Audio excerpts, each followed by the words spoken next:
الحمد لله الذي لم يزل ولا يزال حيا قيوما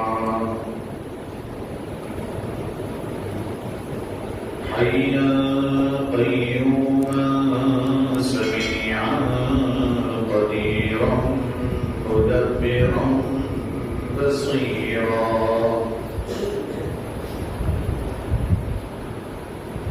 صلوات الله وسلامه على سيدنا محمد وعلى آله وصحبه وبارك وسلم تسليما كثيرا كثيرا.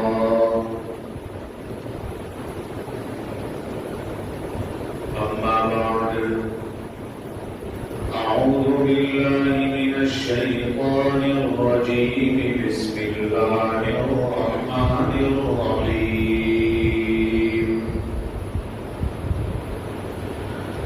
والعصر إن الإنسان لفي خسر إلا الذين آمنوا وعملوا الصالحات وتواصوا بالحق وتواصوا بالصبر. صدق الله العظيم. ونبیوں میں رحمت لقب پانے والا مرادیں غریبوں کی برلانے والا مصیبت میں غیروں کے کام آنے والا وہ اپنے برائے کام کھانے والا خطا کار سے درگزر کرنے والا بندیش کے دل میں گھر کرنے والا فقیروں کا ملجا ضعیفوں کا ماوا یتیموں کا والی غلاموں کا مولا رہا ڈر نہ بیڑے کو موجے بلا کا ادھر سے ادھر پھر گیا رخ ہوا کا مسے خام کو جس نے کندن بنایا خراب اور کوٹا الگ کر دکھایا سبق پھر شریعت کا ان کو پڑھایا حقیقت کا گر ان کو ایک ایک بتایا زمانے کے بگڑے ہوں کو بنایا بہت دن کے سوتے ہوں کو جگایا اتر کر ہرا سے سوئے قوم آیا اور ایک نسخے کی میاں ساتھ لایا عرب جس پہ قرنوں سے تھا جہل چھایا بس ایک آن میں پلٹ دی اس کی کایا وہ بجلی کا کڑکا تھا یا سوتے ہانی عرب کی زمین جس نے ساری ہلا دی نئی ایک لگن سب کے دل میں لگا دی اور ایک آواز میں سوتی بستی جگا دی إن الله وملائكته يصلون على النبي يا أيها الذين آمنوا صلوا عليه وسلموا تسليما. اللهم صل على سيدنا محمد وعلى سيدنا محمد وأصحابه وأزواجه وبارك وسلم.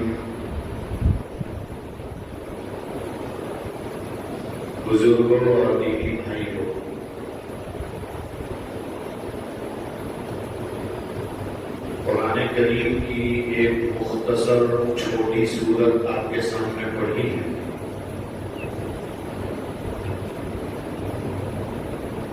یہ ایسی سورت ہے جس کے بارے میں امام شافعی رحمۃ اللہ علیہ فرماتے ہیں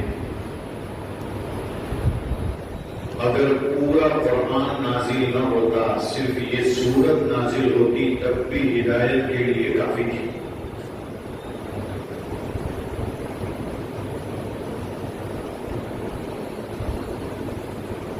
صحابہ کرام رضوان اللہ تعالی علیہم اجمعین کا معمول یہ تھا کہ جب بھی وہ آپس میں ملتے اور جب ایک دوسرے سے جدا ہوتے تو یہ سورت سنا کر جدا ہوتے۔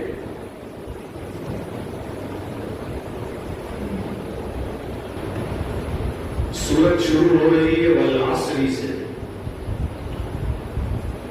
زمانے کی قسم کھائی اللہ تعالی نے۔ اللہ کی قسم کھانا یہ مخلوق کے لیے جائز ہے، اللہ کے علاوہ کی قسم کھانا جائز نہیں ہے، یہ ہمارے لیے مسئلہ ہے۔ لیکن اللہ تعالیٰ کے لیے کوئی قانون نہیں ہے، وہ اللہ ہے، وہ جس کی چاہے قسم کھا سکتا ہے۔ اور جس جگہ قرآن کریم نے قسم کھائی ہے وہاں آگے کی بات بڑی اہم ہے، یہ بتانا چاہتے ہیں۔ زمانے کی قسم کھائی، ایک مطلب علماء نے یہ لکھا کہ زمانہ یہ ایسا ہے جو رکتا نہیں ہے۔ جیسے برف والا برف بیچتا ہے تو وہ یہ کہتا ہے کہ وقت کی قیمت مجھ سے پوچھو کیا ہے، اس لیے کہ اگر ابھی مجھ سے نہیں لوگے تو میرا سامان پگھل جائے گا اور مجھے 1 روپیہ نہیں ملے گا۔ جتنا جلدی لے سکتے ہو لے لو، اس لیے کہ یہ رکنے والا نہیں ہے، دھیرے دھیرے پگھل جائے گا۔ بالکل اسی طریقے سے زمانہ ہے، یہ رکتا نہیں ہے، وقت کبھی رکتا نہیں ہے، ہر منٹ ہماری جا رہی ہے اور دھیرے دھیرے ہم موت کے قریب ہوتے چلے جا رہے ہیں۔ تو اللہ تعالیٰ نے زمانے کی قسم کھا کر زمانے کی اہمیت بتلائی اور زمانے کے بارے میں یہ بتلایا کہ یہ بہت اہم ہے، اس کی فکر کریں۔ اس کے بعد فرمایا ان الانسان لفی خسر، بے شک تمام انسان جتنے بھی دنیا میں ہیں سب خسارے میں ہیں، سب نقصان میں ہیں، کوئی بھی گھاٹے سے بچا ہوا نہیں ہے۔ کچھ بچے ہوئے بھی ہیں جس کا آگے تذکرہ ہے۔ اس سے پتا چلا کہ دنیا میں کوئی کتنا بھی مالدار ہو جائے، کوئی کتنا بھی مال و دولت والا ہو جائے، کوئی کتنی بھی دنیا کی ترقی کر لے، لیکن اللہ نے جس کو کہا ہے کہ وہ کامیاب ہے بس وہی کامیاب، باقی سب نقصان ہے۔ فرمایا سارے انسان خسارے میں ہیں، تو کون خسارے میں نہیں ہے اس کو آگے بیان کیا، کون نقصان میں نہیں ہے اس کو آگے بیان کیا۔ الا الذین آمنوا، مگر وہ لوگ جو ایمان لائے۔ آمنوا کا مطلب ہے جس کا عقیدہ ٹھیک ہو، جس کا عقیدہ درست ہو۔ جیسے مکتب میں ایمان مفصل پڑھا تھا، آمنت باللہ وملائکتہ وکتبہ ورسلہ واليوم الآخر والقدر خیرہ وشرہ من اللہ تعالی والبعث بعد الموت۔ یہ جو مکتب میں پڑھا تھا، کیا اس کے اوپر ہمارا پورا پورا ایمان ہے یا نہیں، یہ اصل جاننا ہے۔ اللہ کی ذات پر ہمیں کیا عقیدہ رکھنا ہے، کیا ہم اس عقیدے میں مضبوط ہیں یا نہیں۔ گھر میں تھوڑی سی کھانسی ہو جاتی ہے تو ہم یہ سمجھتے ہیں کسی نے کچھ کر دیا ہے، کیا یہ عقیدہ ٹھیک ہے؟ غور کرنے کی چیز ہے۔ یا ہمیں اللہ یاد آتا ہے کہ نہیں آتا؟ اصل بات یہ جو ذات شفا دیتی ہے وہی ذات اچھا بھی کرتی ہے، جو بیماری دیتا ہے وہی اچھا کرتا ہے، یہ ہمارا عقیدہ ہے۔ کیا نبی کے بارے میں ہمارا عقیدہ درست ہے یا نہیں، یہ سوچنا چاہیے۔ ہم نبی کو کس درجے پر مانتے ہیں یہ سوچنا چاہیے۔ نبی کے بارے میں کیا کیا جاننا ضروری ہے سوچنا چاہیے۔ ہم اپنے آپ کو 1000 مرتبہ درود پڑھتے ہیں، سوچنا چاہیے اصل محبت کا تقاضا یہی ہے۔ آمن، جس کا عقیدہ درست ہو، فرشتوں پر ایمان لانا، کتابوں پر ایمان لانا، چاہے اچھی ہو چاہے بری ہو، سب اللہ کی طرف سے۔ ایکسیڈنٹ ہو گیا یہ بھی اللہ کی طرف سے، گھر میں بچے کی پیدائش ہوئی یہ بھی اللہ کی طرف سے، نہیں ہوئی یہ بھی اللہ کی طرف سے، کوئی تکلیف آ گئی یہ بھی اللہ کی طرف سے، مصیبت دور ہو گئی یہ بھی اللہ کی طرف سے۔ یہ ہمارے پاس عقیدہ درست ہوگا کبھی پریشانی نہیں ہوگی۔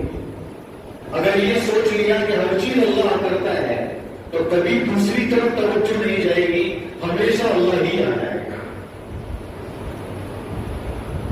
موت کے بعد دوبارہ زندہ ہونا ہے، یہ ہمارے عقیدوں میں ہے۔ کیا ہم نے اس عقیدے کو ہمیشہ سامنے رکھا ہے؟ کیا ہم نے کبھی سوچا ہے کہ آج صرف دنیا میں رہنا نہیں ہے، اس زندگی کا جواب بھی کل میدان محشر میں دینا ہے کہ وقت کیسے گزارا تھا، نماز پڑھی تھی یا نہیں پڑھی تھی، روزے رکھے تھے یا نہیں رکھے تھے، زکات دی تھی یا نہیں دی تھی، حج فرض ہوا تھا، حج ادا کیا تھا یا نہیں کیا تھا۔ اس سلسلے میں جواب دینا ہے۔ جس نبی نے ان چیزوں کے فضائل بتائے ہیں، ان چیزوں کے بارے میں نہ کرنے پر ڈرایا بھی ہے۔ نماز چھوڑنے والے کے بارے میں بعض ایمانوں کے یہاں جان بوجھ کر کوئی نماز چھوڑ دیتا ہے وہ کافر ہو جاتا ہے۔ سوچنے کی چیز ہے، ہم کتنی مرتبہ جان بوجھ کر نماز چھوڑ دیتے ہیں، جانتے ہیں کہ اذان ہو چکی ہے، جانتے ہیں کہ مسجد میں صف کھڑی ہے، جانتے ہیں کہ امام صاحب مصلی پر پہنچ چکے ہیں، لیکن دنیا کی مشغولی، دکان کی مشغولی، گاہکوں کی مشغولی ہمیں چھوڑتی نہیں ہے، مسجد تک جاتی نہیں ہے، ہمیں لاتی نہیں۔ اگر نہیں لاتی ہے اپنے ایمان کو ٹٹولنے کی ضرورت ہے۔ میرا ایمان کہاں ہے اس وقت؟ میں کیا ہوں؟ سچ میں مسلمان ہوں؟ اس لیے کہ کفر اور ایمان کے درمیان جو لکیر ہے وہ یہی نماز ہے۔ نماز پڑھنے والا مسلمان شمار ہوا، نماز نہ پڑھنے والے کو کافر کہا گیا۔ سوچنے کی چیز ہے کہ ہم جان بوجھ کر نماز کتنی مرتبہ چھوڑ دیتے ہیں۔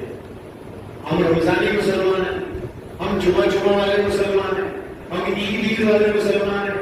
کتنے ایسے ہیں جو صرف 360 دن میں ایک بار مسجد آتے ہیں اور وہ یہ کہتے ہیں کہ میں تو صرف سال میں ایک بار نماز پڑھنے کے لیے آتا ہوں۔ اس کو وہ فخر سے بیان کرتا ہے، ارے بھائی اپنی آخرت کی فکر کرنے کی ضرورت ہے۔ آج اگر آنکھ بند ہو گئی کیا اللہ کیا جواب دے؟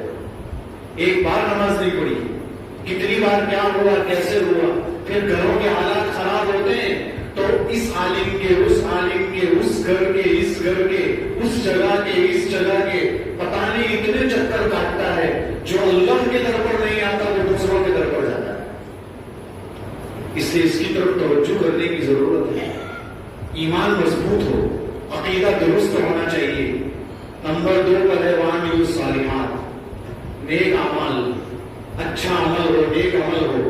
اور نیک عمل کس کو کہتے ہیں؟ جس کو اللہ نے بتایا ہو اور اللہ کے رسول نے بتایا ہو، اسی کو نیک عمل کہتے ہیں۔ جس پر اللہ راضی ہو جائے اور نبی راضی ہو جائے، اس کو نیک اعمال کہتے ہیں۔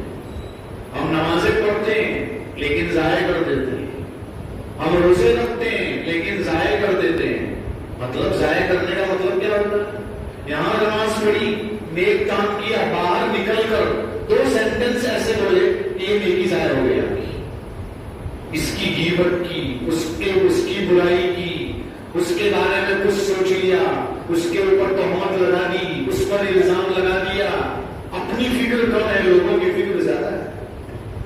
یہ حالات ہے۔ اس لیے نیکیوں کو بچاؤ میرے بھائیوں۔ ایک تو ویسے نیکی کر نہیں پا رہے ہیں اور جو چھوٹی موٹی کر رہے ہیں وہ بھی ہم ضائع کر دیتے ہیں۔ یہ اچھی چیز نہیں۔ اللہ کے یہاں ایک بندے کو لایا جائے گا میدان محشر میں، اس کے نامہ اعمال میں ایک بھی نیکی نہیں ہوگی، صرف ایک نیکی ہوگی، باقی پورا نامہ اعمال گناہوں سے بھرا ہوگا۔ وہ اللہ کے دربار میں پہنچے گا، اللہ تعالیٰ فرمائیں گے آپ کے لیے جہنم کا فیصلہ ہو چکا ہے، اس لیے کہ آپ کے پاس تو ایک ہی نیکی ہے پوری زندگی میں، اور صرف گناہ ہی گناہ ہے، پورا دفتر کالا ہے۔ وہ بیچارہ کھڑا ہے ایک طرف، ایک دوسرا بندہ لایا جائے گا اور وہ پورا اس کا نامہ اعمال نیکیوں سے بھرا ہوا ہے۔ لیکن جنت میں جانے کے لیے ایک نیکی کم پڑ رہی ہے اور وہ کھڑا ہے. فرشتوں نے کہا ایک نیکی تلاش کر لاؤ, اگر مل گئی تو آپ جنت میں پہنچ جاؤ گے.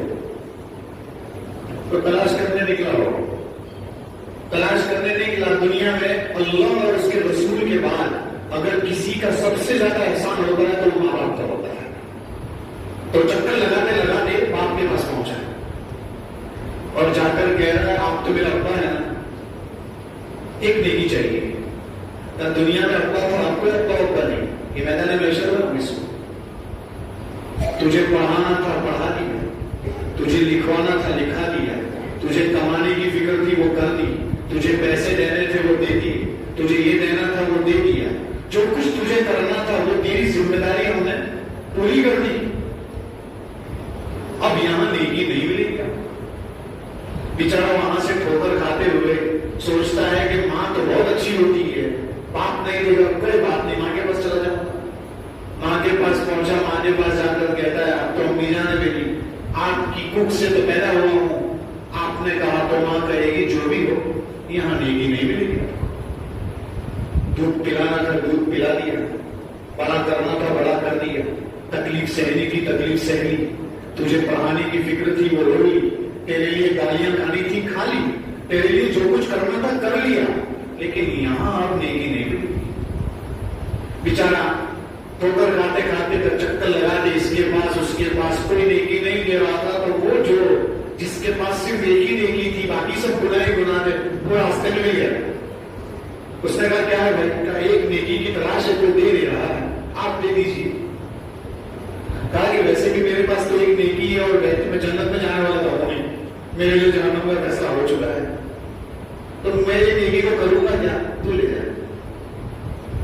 تو اس کو ایک نیکی دے دی, خوشی خوشی فرشتوں کے پاس اللہ کے دربار میں پہنچا. اللہ کے پاس پوچھا کیا ہوا, کہا مل گئی. کہا کس نے دی, کہا فلاں نے دی.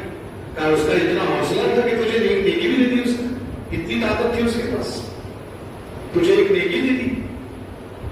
کہا جی اللہ تعالیٰ اس کے پاس ویسے بھی کچھ تھا نہیں, اس کے پاس ایک ہی نیکی تھی. اس نے سوچا یہ بھی تو میرے لیے جہنم کا فیصلہ ہو چکا ہے, تو میں ایک نیکی کو کہاں لے کر جاؤں گا, اسی کو دے دیتا ہوں, تیرے کام تو کم سے کم آ جائے گی. تو اللہ تعالیٰ فرمائیں گے تجھے بھی جنت میں پہنچاتا ہوں, اس کو بھی جنت میں پہنچاتا ہوں. اس لیے کہ اس نے تیری اس موقع پر مدد کی. اس کے پاس ویسے تو کچھ نہیں ہے, لیکن یہاں تیری فکر کی, اس فکر کے بدلے میں تجھے بھی جنت میں پہنچا. یہ میرے بھائیوں یہ میدان محشر کا حال ہے, جہاں نبی کریم صلی اللہ تعالی علیہ وسلم نے ایک دن صحابہ سے پوچھا, جانتے ہو غریب کون ہے, مفلس کسے کہتے ہیں, جانتے ہو؟ اب ہم سے بھی پوچھیں کہ غریب کون ہے, تو ہم کہیں کہ جس کے پاس پیسہ نہ ہو, جس کے پاس سونا چاندی نہ ہو, اس کو غریب کہتے ہیں, اسی کو غریب کہتے ہیں. بلی کے ہاتھ میں چھچڑے, تو ہم کو تو وہی دکھے جو پیسہ ہی دکھے, دوسرا کچھ نہ دکھے. تو ہم بھی یہی کہیں گے غریب یعنی کوئی کہ جس کے پاس کچھ نہ ہو. لیکن اللہ کے رسول صلی اللہ علیہ وسلم کے سامنے جو صحابہ تھے وہ ہمیشہ بہت زبان نہیں چلاتے تھے. وہ جواب ایسا دیتے تھے کہ تاکہ امت کو کوئی بات ملے نبی کی زبان سے. کہا اللہ کے رسول ہم نہیں جانتے, آپ زیادہ جانتے ہیں. پہلے تو کہا لا درہم ولا دینار, کہ جس کے پاس نہ درہم ہو نہ دینار, آپ نے فرمایا نہیں اس کو غریب نہیں کہتے, جس کے پاس سونا چاندی نہ ہو, جس کے پاس پیسے نہ ہو. کہ اللہ کے رسول کسے کہتے ہیں مفلس, کسے کہتے ہیں غریب تلاش, جس کے پاس کچھ نہ ہو, کسے کہتے ہیں؟ تو آپ نے فرمایا ایک بندہ قیامت کے دن لایا جائے گا اور اس کے پاس بہت نمازیں ہوگی, 40 سال سے نماز نہیں چھوڑی ہوگی, روزے بہت رکھے, صف اول کا پابند رہا, قرآن کبھی نہیں چھوڑا, تلاوت کا پابند رہا, نیکیوں سے بڑا ہوا تھا رجسٹر, بلایا جائے. لیکن مسئلہ کیا تھا؟ مسئلہ یہ تھا کہ دوسری طرف کچھ لوگ آئیں گے وہاں اللہ کی دربار. کہا اس کے لیے کیا فیصلہ ہوا؟ کہا جنت کا. کہا نہیں جانے دیں گے. کہا کیوں؟ ایک کہے گا میری زمین دبائی تھی اس میں, ایک کہے گا میں بہن ہوں اس کی, مجھے میراث کا حصہ نہیں دیا تھا, وراثت کا حصہ نہیں دیا تھا اس نے. میرے بھائیوں صرف نیکیاں نہیں کرنی, نیکیوں کے ساتھ ساتھ دنیا کے معاملات بھی درست کرنے ہیں. مولانا طارق جمیل صاحب سے بہت مرتبہ سن رکھا ہے, کہ وہاں لائن تو بہت سو کی ہوگی، کوئی نماز والی لائن ہوگی جس سے جنت میں پہنچ رہا ہوگا، کوئی روزے والی لائن ہوگی وہ جنت میں اس سے پہنچ رہا ہوگا، لمبی لمبی لائن ہوگی پتہ نہیں کہاں کھڑا ہوگا کوئی، لیکن کچھ ایسی لائنیں ہوگی جہاں بہت کم بھیڑ ہوگی اور بہت پتلی گلی سے جنت میں پہنچ سکتا ہے، وہ ہے جس کی دنیا میں معاملات درست ہوں، کسی کا پیسہ نہیں دبایا، کسی کا قرض نہیں لیا تو واپس کیا، کسی کے ساتھ دھوکہ نہیں کیا، کسی کی غیبت نہیں کی، کسی کی برائی نہیں کی، کسی کو پریشان نہیں کیا، کسی کو تکلیف نہیں پہنچائی، کبھی ماں کا دل نہیں دکھایا، کبھی باپ کا دل نہیں دکھایا، کبھی بیوی کو حیران نہیں کیا، کبھی بچوں کو پریشان نہیں کیا، کبھی پڑوسیوں کو پریشان نہیں کیا، یہ سب کچھ کر کے آیا تھا نا، اس کے نامہ اعمال میں اتنی نماز نہیں تھی، لیکن معاملات چونکہ اس کے بہت اچھے تھے، اللہ کو یہ پسند آیا، اس پر وہ آسانی سے جنت تک پہنچ جائے، بہت آسانی کے ساتھ۔ یہ سوچنے کی چیز ہے تو وہ آدمی جس کی نیکیاں بہت تھی تو وہ ایک آگے ایک دعویٰ کر رہا ہے کہ زمین دبائی تھی۔ حدیث میں آتا ہے کسی نے ایک اینٹ کے برابر، ایک اینٹ کتنی ہوتی ہے؟ اتنی جو ہوتی ہے صرف ایک اینٹ کے برابر اگر کسی نے کسی کی زمین چھین لی ہوگی، قیامت کے دن اس کے گلے میں 7 زمینوں کا توق ڈال دیا جائے گا۔ اتنی خطرناک چیز ہے، لیکن ہم لوگ جو ہے بنگلے کے بنگلے ہڑپ کر لیتے ہیں، زمینوں کی زمینیں ہڑپ کر لیتے ہیں اور کہتے ہیں کچھ نہیں ہوتا، ایسا لگتا ہے جیسے فرشتوں سے اس کی دوستی ہے، ایسا لگ رہا ہے۔ ایسے لوگ ہیں آج میرے بھائیوں، سوچنے کی چیز ہے۔ جیسے ہم میں سے بہت سارے ایسے نماز ایک نہیں پڑھتے اور ان سے کہتے ہیں بھائی نماز پڑھنے تو کم سے کم اللہ کے گھر میں آیا کر، کہاں ویسے پہنچ جاؤں گا جنت میں، ایسا لگتا ہے جیسے جبرائیل کے پاس سیدھا وہی پہنچے گا جنت میں، دوسرا کوئی جانے والا ہی نہیں ہے۔ سوچنے کی چیز ہے، اللہ کے گھر میں سب سے پہلا حساب نماز کا ہونے والا ہے، اللہ کے یہاں جواب دینا پڑے گا، فکر کرنے کی ضرورت ہے۔ خیر جو ہے وہ کوئی کہے گا زمین پہ سب کر لی، کوئی آ کر کہے گا میرا میراث کا حصہ نہیں کیا، کوئی کہے گا میری پیٹھ پیچھے بہت برائیاں کی ہے، میرا حق دیجیے اللہ، میرا حق چاہیے، میرے پیسے لے لیے تھے حق تک نہیں کیے۔ تو اللہ تعالیٰ فرمائیں گے دو بھائی اس کی نیکیاں اس کو دے دی جائے گی۔ بہت رجسٹر بڑا ہوا تھا نمازوں کا، تلاوت کا، روزے کا، اس کا اس کا سب بڑا ہوا تھا، وہ ایک ایک کر کے اس کے نامہ اعمال میں ڈال دیا جائے گا جو حق لینے کے لیے آئے گا۔ اب اس کی نیکیاں ڈالیں گے اس کے پاس، وہ مانگ رہا ہے یہاں سے نیکیاں، اس لیے کہ وہاں کی کرنسی پیسے نہیں ہے، وہاں کی کرنسی اعمال ہے۔ اب دینا ہے تو عمل دینے پڑیں گے، یہاں یہ نہیں کہہ سکتا کہ اللہ میں آج 1000 روپے دے دیتا ہوں، وہاں تو عمل دینے پڑیں گے اس کے بدلے میں۔ عمل دینا شروع کرو تو عمل دینا شروع کرے گا، نمازیں گئی، روزے گئے، زکات گئی، عمرے بہت کی ہوتے، ہر سال کیے ہوتے، سب گئے، حج کیے، پتہ نہیں کیا کیا کیا تھا، سب گیا، سب پہنچ گیا۔ اب بھی آیا کوئی، ابھی بھی میرا حق باقی ہے، کہا اس کے اعمال ختم ہو چکے ہیں، اب کچھ باقی نہیں ہے، کہا کیا کرو، اب کیا کرو، کہا کہ اب اس کے جو گناہ ہے وہ اس کے اوپر ڈال دو، تو وہ جو بندہ حق مانگنے آئے گا اس کے گناہ اس پر ڈال دیے جائیں گے، اور بیچارے نے اس نے تو گناہ کیے نہیں لیکن اس کے گناہ اس کے سر پر ڈالے جا رہے ہیں کیونکہ دنیا میں اس نے معاملہ درست نہیں کیا تھا۔ میں ہمیشہ کہتا ہوں شب برات آتی ہے تو آسانی سے ایک میسج لکھتے ہیں کہ بولا چلا معاف، اور اچھا سا ایک معافی نامہ لکھتے ہیں، واٹس ایپ پر جو ہے معافی نامہ شیئر کرنا یہ بہت آسان ہے، سامنے اور چل کر معافی مانگ پتہ چلے گا کسے معافی کہتے ہیں۔ اس طرح معافیاں نہیں ہو جاتی، اس طرح کسی کا حق ختم نہیں ہو جاتا، کسی کی زمین ہڑپ کی ہوگی، کسی کا پیسہ ہڑپ کیا ہوگا، خالی اتنا لکھنے سے معاف ہو جائے گا؟ معاف نہیں ہوگا، معافی مانگنی پڑے گی، معاملات درست کرنے پڑیں گے۔ بندوں کے حق جب تک بندوں تک نہیں پہنچیں گے اللہ معاف نہیں کرے گا اسے۔ غیبت کی ہے معافی مانگنی پڑے گی، پیسہ لے لیا ہے دینا پڑے گا، جھوٹ بولا ہے، غیبت کی ہے، تہمت لگائی ہے، معاملہ صاف کرنا پڑے گا، عورت کا میراث کا حق نہیں دیا ہے دینا پڑے گا، بہن کا حق نہیں دیا ہے دینا پڑے گا، فلانا نہیں کیا ہے دینا پڑے گا، جتنے بندوں کے حقوق ہے نہیں کیے ہیں تو دینے پڑیں گے میرے بھائی۔ بہرحال نبی کریم صلی اللہ تعالیٰ علیہ وسلم فرماتے ہیں مجھے اس بندے پر بہت رحم آ رہا ہے جو بندہ نیکیوں کا رجسٹر لے کر آیا تھا لیکن اب اس کے پاس کچھ نہیں رہا بلکہ دوسروں کے گناہ اس کے سر پر ڈال دیے گئے، اسی کو اللہ کے رسول نے غریب کہا۔ یہ غریب ہے، اس کو غریب کہتے ہیں، یہ مفلس ہے، یہ قلاش ہے، اس کے پاس کچھ نہیں ہے۔